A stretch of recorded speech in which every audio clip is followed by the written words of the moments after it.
370 ತೆಗೆದು ಹಾಕೋದ್ರಿಂದ ಕಾಶ್ಮೀರ ತುಂಬಾ ಅಭಿವೃದ್ಧಿಯಾಗಿದೆ.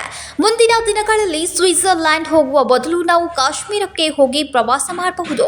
ನಮ್ಮ ದೇಶದ ಸ್ವಿಟ್ಜರ್ಲ್ಯಾಂಡ್ ಕಾಶ್ಮೀರ ಆಗಲಿದೆ ಎಂದು ಬೆಳಗಾವಿ ನಗರದ ಜಿರ್ಲೆ ಸಭಾಭವನದಲ್ಲಿ ಹಾಗೂ ಲಿಂಗರಾಜ್ ಕಾಲೇಜಿನಲ್ಲಿ ನಡೆಸಿದ ಚುನಾವಣಾ ಪ್ರಚಾರ ಸಭೆಯಲ್ಲಿ ಬೆಳಗಾವಿ ಲೋಕಸಭಾ ಕ್ಷೇತ್ರದ ಬಿಜೆಪಿ ಅಭ್ಯರ್ಥಿ ಜಗದೀಶ್ ಶೆಟ್ಟರ್ ಹೇಳಿದರು. ಏನೊಂದು ಅನಾಹುತ ಆಗಿದ್ದು ಮೊದಲಿಂದ ಅದು ಯಾವುದೂ ಅನಾಹುತ ಇಲ್ಲ. ಲಾ ಅಂಡ್ ಆರ್ಡರ್ ಮೇಂಟೈನ್ ಮಾಡ್ತಾ ಇದ್ದಾರೆ. ಬಹುಶಃ ಇನ್ನು ಕೆಲವು ದಿವಸಗಳಲ್ಲಿ ಈ ಜಮ್ಮು ಕಾಶ್ಮೀರ ಬಹುಶಃ ಬಹಳ ಜನ ನೋಡಿರಬಹುದು. ಏನು ನಮ್ಮ ಪ್ರವಾಸಿಗರು ತಂಪು ಪ್ಲೇಸ್ ಅಂತೇಳಿ ಸ್ವಿಟ್ಜರ್ಲೆಂಡ್ ಹೋಗ್ತಾರೆ. ಇನ್ನು ಮುಂದೆ ಅಲ್ಲಿ ಹೋಗಬೇಕಾಗಿಲ್ಲ. ಇನ್ನು ನಮ್ಮ ದೇಶದ ಸ್ವಿಟ್ಜರ್ಲೆಂಡ್ ಅಂದ್ರೆ ಜಮ್ಮು ಕಾಶ್ಮೀರ. ಹೀಗಾಗಿ ಈ ರೀತಿ ಇನ್ನು ಒಂದು ಕಪ್ಪು ಚುಕ್ಕೆ ಇದೆ ಜಮ್ಮು ಕಾಶ್ಮೀರದಲ್ಲಿ.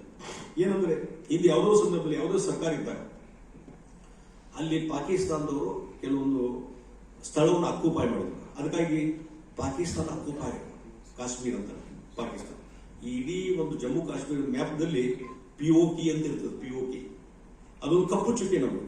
ಅದಕ್ಕೆ ನನಗೊಂದು ವಿಶ್ವಾಸ ಇದೆ, ಈ ಚುನಾವಣೆ ನಂತರ 400 ಸೀಟ್ ಪ್ಲಸ್ ಮೋದಿಯವರು ಗೆಲ್ತಾರೆ. ಮೋದಿಯವರು ಮತ್ತೊಮ್ಮೆ ಪ್ರಧಾನಮಂತ್ರಿ ಆಗೋದು ನಿಶ್ಚಿತ. ಸೂರ್ಯಚಂದ್ರ ಇವರು ಎಷ್ಟು ನಿಶ್ಚಿತ ಅಷ್ಟೇ ಮೋದಿಯವರು ಮತ್ತೊಂದ್ಸಲ ಪ್ರಧಾನಮಂತ್ರಿ ಆಗೋದು ನಿಶ್ಚಿತ.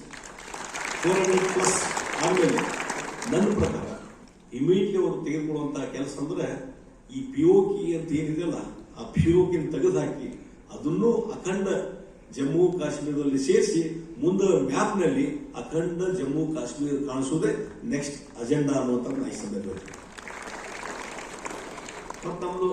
Vinod Kolkar, Kannadamma news network, Belagavi.